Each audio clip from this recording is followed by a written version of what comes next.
So on today's episode, we have Sarah calling in from Dallas, Texas. How you doing, Sarah? I'm doing great, Mark. Thank you. Yeah. So what can I help you with? Yes. I just want to introduce, and thank you also for just the time and your ministry and helping others. And I just want to say, I love your book. I am almost finished with the Invite Him in books. I just want Awesome. to say, it's a really big blessing. That's so cool. And so, I've learned so much, and it's been, super inspirational, and, especially for the practical steps. My question Well, is hey, let me what just should stop I you for do? 1 second. I appreciate that plug. And just for everyone out there, I did not pay Sarah to say that. I didn't know she was going to say that. So thank you for the compliment. I appreciate that. But go ahead. Yeah. So my question is, Mark, is what should I do differently? The current issue I am facing, and I'm grateful, for this book specifically because it's really helpful, is the specific problem is many men that are telling me that I have a gentle spirit. I have gone on dates, but due to not wanting to hurt me or leading me on, they don't extend the relationship farther. And so I have had people tell me, you need to have more attitude or diction in your vocabulary or more confidence.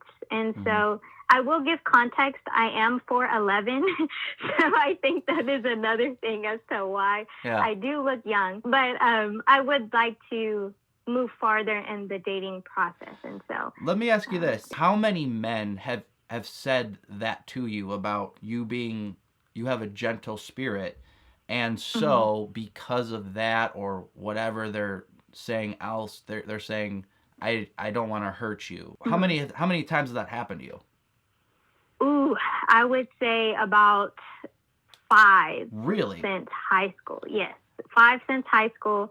The ones that have approached me in their 40s have been ready to settle down. See, that's what I'm getting at.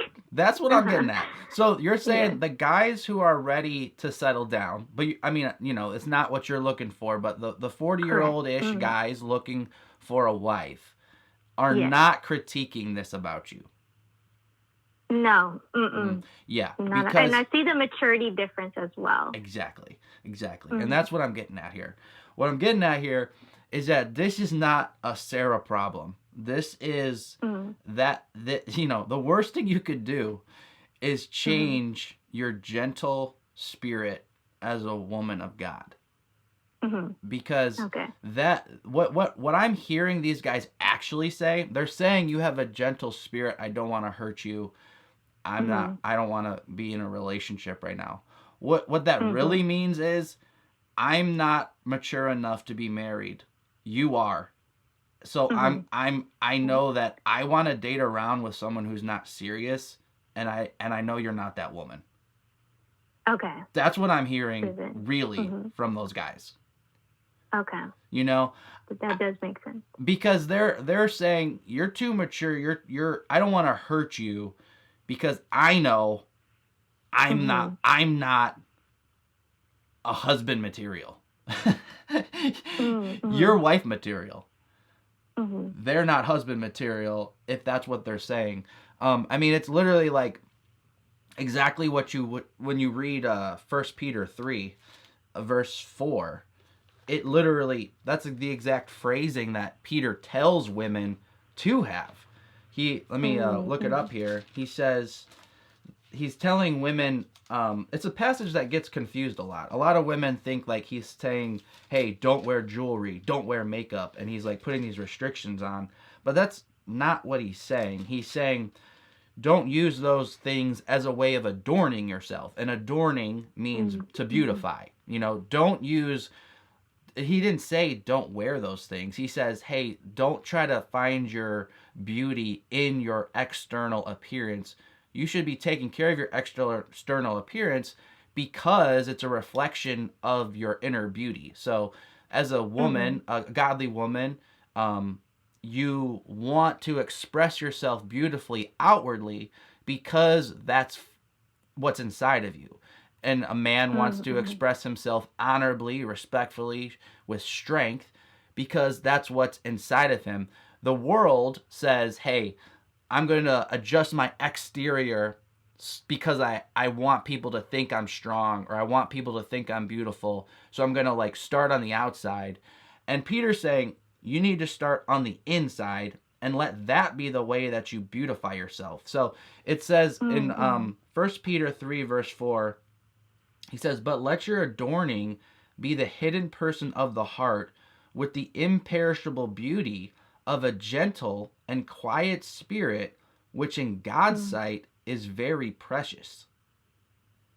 So that is, that is what you want. I think there's going to be guys listening to this and be like, dang, where's Sarah at? Like, I would like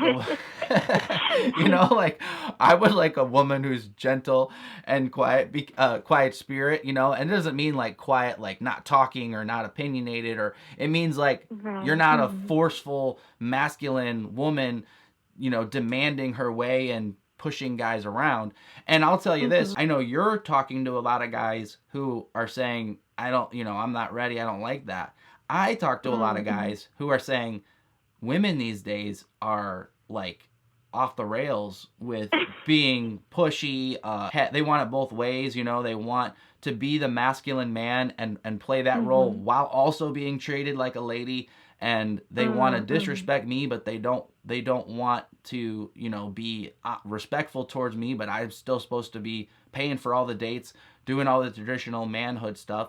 So my first piece of advice to you is, don't change because of what other people are saying who aren't what you're looking for anyway. Okay. Those aren't the guys you want, right? I mean, you don't want to be with a guy who's complaining about you being gentle. I mean, that's like the opposite of what a Christian man's going to be like. Yes, this woman's beautiful internally because she has a gentle spirit. And that's going back to the older guys. They know, because they've been down the road, and so they're like, I like this. You know what I'm saying? So step one, don't react to the world telling you to be something that the Bible is telling you not to be. You're on the right track. Okay, that's good to hear, Mark, especially because in the past I did carry a lot of the forceful masculine presence. That is hard sometimes. It is hard in today's culture. But I was reading, I believe it was in 1 John, regarding not adhering to the culture. Yeah. And so I'm very grateful for like just the way the Lord has changed my life from the pandemic to now, to see the growth and where I want to be in marriage and with children and serving the Lord with my future spouse. Yeah, amen. Yeah, I think that's a great passage for people to look up what you mentioned. I think you're referring to 1 John chapter 2, and it talks about, not being like lovers of the world and being of the world. And just to, clarify some other statements I said too, I think you articulated it well. I think it really is difficult for women to remain gentle because as a single woman, you do have to do things for yourself that require a toughness, setting boundaries.